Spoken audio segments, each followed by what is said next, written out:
ಮಾನಸಿಕ ಅಸ್ವಸ್ಥನೋರ್ವ ಖಾಸಗಿ ಜಾಗಕ್ಕೆ ಬೆಂಕಿ ಹಚ್ಚಿದ್ದು ಅಗ್ನಿಶಾಮಕ ದಳದವರ ಸಕಾಲಿಕ ಕಾರ್ಯಾಚರಣೆಯಿಂದಾಗಿ ಭಾರೀ ಅನಾಹುತವೊಂದು ತಪ್ಪಿದ ಘಟನೆ ನಿನ್ನೆ ಉಡುಪಿಯಲ್ಲಿ ನಡೆದಿದೆ.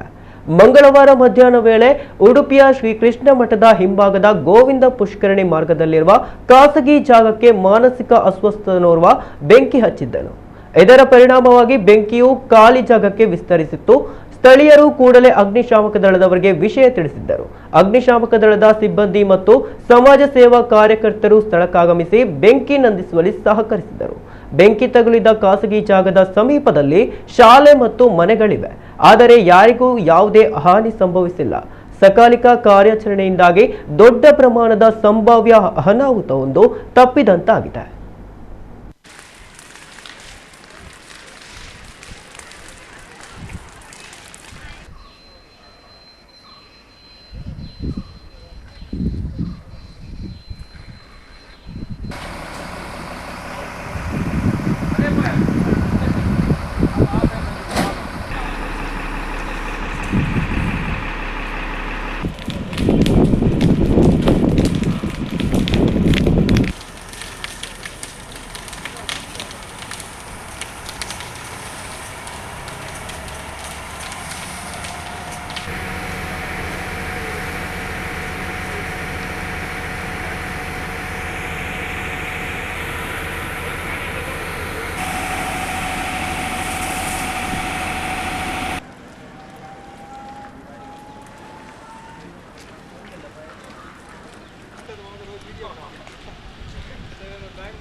भले